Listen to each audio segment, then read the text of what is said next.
കേരളത്തിലെ കോഴിക്കോട് ജില്ലയിലെ ഒരു കൊച്ചു ഗ്രാമമാണ് നമ്മുടെ കട്ടിപ്പാറ. കോഴിക്കോട് നിന്ന് താമരശ്ശേരി എത്തിക്കഴിഞ്ഞാൽ താമരശ്ശേരിയിൽ നിന്ന് ഏകദേശം ഒരു 10 കിലോമീറ്ററോളം ദൂരം വന്നു കഴിഞ്ഞാൽ നമുക്ക് ഈ കട്ടിപ്പാറ എത്താം. അവിടെ നിന്നൊരു കുത്തനെയുള്ള മല കയറി ഒരു 4 കിലോമീറ്ററോളം ദൂരം ചെന്ന് കഴിഞ്ഞാൽ അമരാദ് വാട്ടർഫാൾസിന്റെ തൊട്ടു താഴായി നമുക്ക് ചെന്നെത്താം.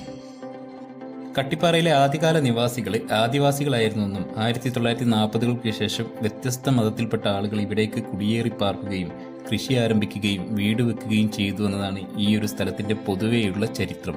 മഴക്കാലമായതുകൊണ്ട് ഈ മലയോര പ്രദേശങ്ങളും മലകളൊക്കെ അതിന്റെ ഏറ്റവും നല്ല ഭംഗിയിൽ നമുക്ക് കാണാൻ പറ്റുള്ളൂ. മഴക്കാല യാത്രകളിൽ നമ്മൾ ഏറ്റവും കൂടുതൽ ആസ്വദിക്കുന്നതും ഇത്തരം കാഴ്ചകളാണ്. അങ്ങനെ കുറച്ചു ദൂരം നമ്മൾ വന്നു കഴിഞ്ഞപ്പോൾ നമുക്കിവിടെ അമരാദ് ജുമാ മസ്ജിദ് കാണാം കേട്ടോ.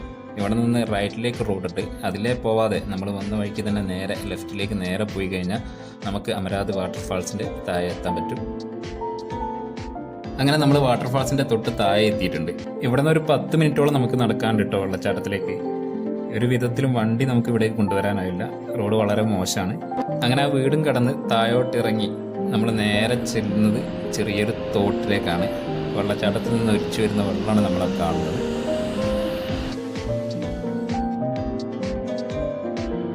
മഴക്കാലമായതിനാൽ അത്യാവശ്യം നല്ല രീതിയിൽ വെള്ളം ഉണ്ട് കേട്ടോ അവിടെ.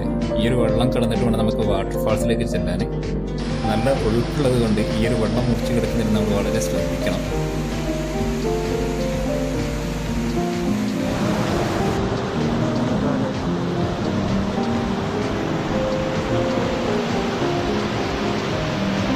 അങ്ങനെ ഈ ഒരു തോട് മുറിച്ച് കടന്ന് നമ്മൾ മുകളിലോട്ട് പോവുകയാണ്.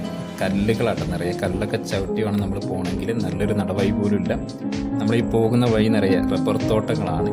കൊക്കോ മരങ്ങളും റബ്ബർ തോട്ടങ്ങളൊക്കെ കടന്ന് നമ്മളിതാ ഇവിടെ ഒരു ചെറിയ കാട്ടിലെത്തിയിട്ടോ. ഇത് അമരാട് വനത്തിന്റെ ഭാഗമാണ്.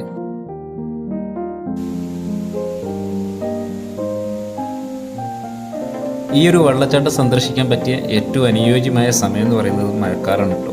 മഴക്കാലത്ത് ഈ ഒരു വെള്ളച്ചാട്ടം അതിൻ്റെ ഏറ്റവും നല്ല ഭംഗിയിൽ നമുക്ക് കാണാൻ പറ്റും. നമ്മൾ ഏകദേശം ഇതായി ഇവിടെ എത്തിയിട്ടുണ്ട്. നമുക്ക് ഇവിടുന്ന് വെള്ളച്ചാട്ടം കാണാൻ പറ്റും. ആ മുളകൾക്കിടയിലൂടെ നല്ലൊരു വ്യൂ ഉണ്ട് കേട്ടോ.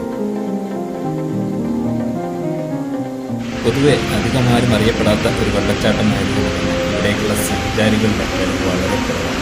കോഴിക്കോട് നിന്ന് കേൾക്കുമ്പോൾ നമുക്ക് തുഷാരഗിരി വെള്ളച്ചാട്ടമാണ്.